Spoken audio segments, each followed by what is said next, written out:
Salut, ici Résumé court. Aujourd'hui, je vais vous faire le résumé du film de science-fiction fantastique russo-américain appelé Branded. Spoiler à venir. Attention et prenez soin de vous. Un enfant russe nommé Misha lève les yeux vers le ciel et voit les étoiles se transformer en une constellation en forme de vache. Lorsque la vache le regarde, Misha se réveille réalisant qu'il rêvait. Quelques secondes plus tard, il est frappé par un éclair et s'évanouit. Une foule se rassemble autour de lui tandis qu'une femme examine son corps. Après lui avoir donné quelques claques, il reprend connaissance et la femme lui révèle qu'il vivra une vie intéressante. La scène nous emmène 20 ans plus tard. Durant les années qui ont suivi, Misha a fait ses preuves et est devenu un directeur marketing talentueux. Il a un partenariat avec un homme d'affaires américain, Bob Gibbons, et fait des progrès considérables dans sa carrière. Un jour, lors d'une cérémonie de remise des prix, Abby, la nièce de Bob, se présente à Misha puis loue son travail et semble s'intéresser à lui. Après la cérémonie, Bob et Misha sont dans son bureau en train de discuter de la présence d'Abby. Bob veut qu'elle retourne en Amérique et est fatigué qu'elle ne l'écoute pas. Il a également senti que elle et Misha s'appréciaient, mais il est strictement contre le fait qu'ils aient une relation. Misha promet de ne pas s'impliquer avec elle car il respecte Bob. Ensuite, nous sommes présentés à un spécialiste marketing milliardaire, Monsieur Pascal. Il organise une réunion avec les dirigeants d'une compagnie de fast-food sur son île privée polynésienne. Pascal a une brillante idée afin de rendre leur industrie plus rentable. Ils envisagent de changer la perception quand les gens de la beauté et du maquillage et d'introduire la grossesse comme le nouveau standard de beauté. Dans la scène suivante, Abby et Misha sont en route vers un studio. Abby l'a invitée parce qu'elle a besoin d'aide concernant le marketing d'un projet. Elle travaille sur une marque populaire et est sur le point de diffuser une télé-réalité de relooking extrême. Ils envisagent de recruter une femme en surpoids et de lui faire une intervention chirurgicale. Après l'intervention, la femme sera mince et s'intégrera dans la norme de beauté actuelle. L'idée a du potentiel. C'est pour cette raison que Misha a accepté le travail. Mais ce qu'il ne sait pas, c'est que Pascal, le gourou du marketing, a une arrière-pensée derrière le financement du projet. Un flashback nous montre comment Misha a découvert son talent pour le marketing il y a quelques années. Peu de temps après la chute de l'Union soviétique, il travaillait dans un magasin. Il a aidé le propriétaire avec différentes tactiques de marketing qui lui rapportaient beaucoup d'argent. Cependant, quand Misha a demandé une augmentation, il a été expulsé immédiatement. C'est à ce moment-là qu'il a rencontré Bob. Initialement, il pensait que Bob était un espion américain qui voulait qu'il travaille contre le gouvernement russe. Plus tard, il a réalisé que Bob ne voulait pas d'informations sur le gouvernement, mais plutôt sur les gens ordinaires. Il voulait former une agence de publicité russo-américaine et cela n'était possible qu'avec l'aide d'un homme russe. Et donc, la carrière de Misha en tant qu'espion marketing a commencé au cours des 15 années suivantes. Il a conçu les premières campagnes russes pour des clients de marques occidentales, dont une chaîne alimentaire de fast-food appelée le Burger. C'est une des entreprises soutenues par Pascal. De retour dans le présent, Abby et Misha passent plus de temps ensemble pour travailler. Selon Misha, le marketing moderne a été inventé par le politicien Vladimir Lénine et le communisme est la première véritable marque. Impressionné par sa pensée profonde, Abby se demande comment se fait-il qu'il soit toujours célibataire. Misha fait de son mieux pour s'abstenir d'être attiré par elle, mais il n'y parvient pas. Alors qu'ils sont coincés dans un lent embouteillage, la scène devient torride. Ne réalisant pas que l'intérieur de la voiture est visible à travers la fenêtre, ils sont pris en flagrant délit par Bob. Ce dernier les interrompt et frappe Misha au visage pour avoir fait ce qui lui a strictement interdit. Le lendemain, la diffusion de l'émission de télé-réalité commence. Ils embauchent une femme potelée nommée Veronica qui est la seule présente durant l'émission. Elle devient instantanément populaire car les gens ont hâte de voir comment elle endurera la chirurgie. Un jour avant la procédure, Veronica a froid aux pieds. Elle envoie un message vidéo à Misha et Abby disant qu'elle ne veut plus participer à l'émission, mais elle n'a pas l'option de reculer dans sa décision. La chirurgie s'est bien déroulée. Misha et Abby célèbrent la bonne nouvelle en dansant et buvant tout en espérant voir une nouvelle Veronica demain. Mais le lendemain, ils reçoivent une horrible nouvelle. Veronica a mal vécu l'anesthésie et est tombée dans le coma. Abby panique et se blâme elle-même pour la mésaventure. Ils ont traité la femme comme une poupée de jeu et font face aux conséquences. Les médias et le public qui avaient suivi l'émission sont enragés. En plein scandale médiatique, Misha est devenu le bouc émissaire de la compagnie. Lui et Abby sont arrêtés pour escroquerie et jetés en prison. Il est ensuite révélé que l'émission ratée faisait partie du plan de Pascal qui voulait changer la norme de beauté en grosseur. Il a montré aux gens les inconvénients pour celles qui souhaitent être minces et a créé un sentiment d'hystérie massive. La panique est si intense que les gens commencent à croire qu'ils font quelque chose de mal en essayant de perdre du poids. Une semaine plus tard, Misha a été libérée grâce à Bob. En contrepartie, Abby a été incitée à retourner aux États-Unis et ne plus jamais revoir Misha. Après être sortie, Misha l'appelle immédiatement, mais elle est déjà au terminal de l'aéroport, après quoi il se rend pour rencontrer Bob et l'accuse d'avoir planifié l'échec de l'émission. Dans un autre flashback, on voit Misha écrire son premier rapport en tant que spécialiste du marketing. Il choisit son ancien patron et en fait le sujet principal. Dans le rapport, il le dépeint comme étant un dealer de drogue et un escroc. Misha a pensé que c'était juste pour l'analyse, mais la nouvelle a été publiée, ce qui a finalement causé la mort de l'homme qui a été abattu par le public protestant. Après l'accident,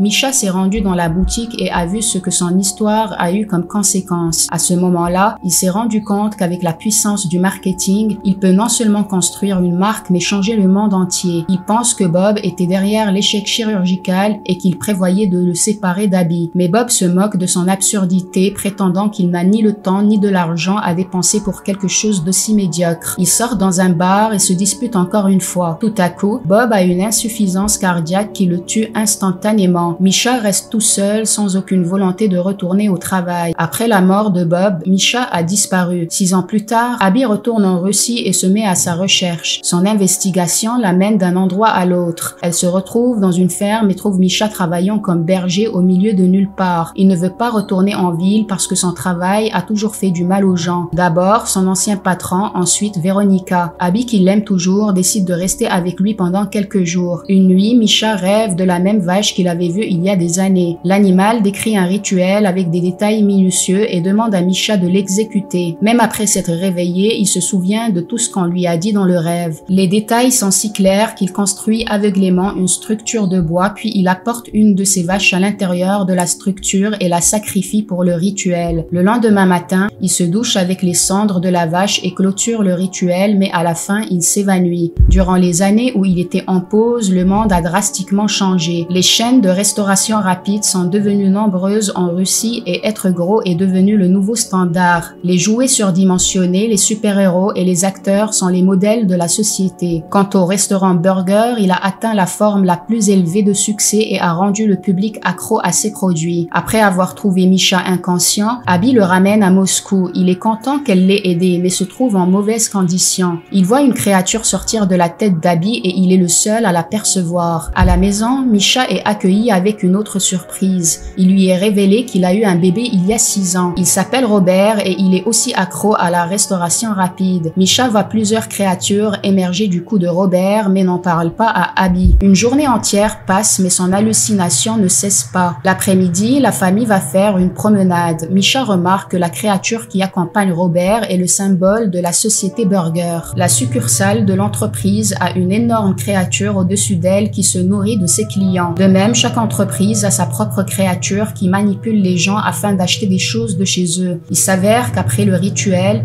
il a été donné à Misha un pouvoir unique afin de voir comment le public est manipulé. Durant les prochains jours, tout va bien, Abby, Robert et Misha vivent comme une famille heureuse, mais Misha sait qu'il ne peut pas laisser son fils être manipulé avec des millions d'innocents. Un jour, il perd son sang-froid et commence à casser des choses à la maison. Abby le surprend en flagrant délit et s'en va en Amérique avec Robert. Elle laisse également à Misha un message lui demandant de partir avant qu'il ne revienne de voyage. Alors qu'il est seul et sans espoir, Misha rejoint une agence de publicité, cette fois avec l'objectif de mettre fin à la manipulation des marques. En première étape, il organise une rencontre avec un homme d'affaires chinois qui cherche à établir une chaîne de restaurants végétariens Dim Sum. Il leur dit clairement que l'idée ne fonctionnera pas parce que les gens sont obsédés par les hamburgers, mais il suggère une autre façon de commercialiser le produit afin de détruire la concurrence. France. Ils ont répandu la nouvelle comme quoi la viande dans les hamburgers n'est pas saine. Avec les récentes maladies faisant leur apparition parmi les gens, ils sont prompts à y croire. L'entreprise annonce alors son nouveau produit appelé le testeur de viande. C'est un appareil qui vérifie la qualité de la viande instantanément. Mais les politiciens habitués à profiter des recettes des restaurants ne permettent pas à la campagne de prospérer. Le ministre de la Santé mange un hamburger en direct à la télévision pour montrer aux gens qu'il est sain. Les hommes d'affaires chinois subissent une énorme perte, mais Misha est satisfait des résultats du projet, puis la même semaine, le ministre de la Santé meurt sans cause apparente. Les gens supposent instantanément que c'est à cause du burger qu'il a mangé. Ils commencent aussitôt à paniquer et à chercher à manger plus sain. Comme alternative au hamburger, plusieurs restaurants dim sum sont construits dans la ville. Au moment où Misha pense qu'il a relevé le défi, il remarque que le logo de dim sum grossit. Il se rend compte que tant que les gens peuvent faire de la publicité, ils continueront à manipuler le public. Le symbole public devient si grand qu'il forme un œuf. Il éclot donnant naissance à une créature volante ressemblant à un dragon. La créature attaque l'enseigne du burger et le dévore. Le lendemain, il est révélé que la chaîne du burger a subi d'énormes pertes. Pascal tient une réunion avec les PDG des chaînes alimentaires qu'il a soutenues. Il leur dit qu'il ne peut rien faire pour les entreprises parce qu'elles sont dans l'échec absolu. Tout à coup, un éclair le frappe, le faisant disparaître. En un mois, toutes les marques que Pascal a soutenues ont fait faillite. Cela a également donné lieu à des comportements inattendus. Les gens du monde entier ont commencé à protester pour interdire les publicités de toutes sortes. Abby et Robert regardent les nouvelles et voient Misha. Un journaliste lui demande ce qu'il pense être la décision du président, mais il ne donne pas de réponse définitive. Plus tard dans la journée, Misha est seul dans son bureau en train d'envoyer à Abby un message vocal lui demandant pardon. Tout à coup,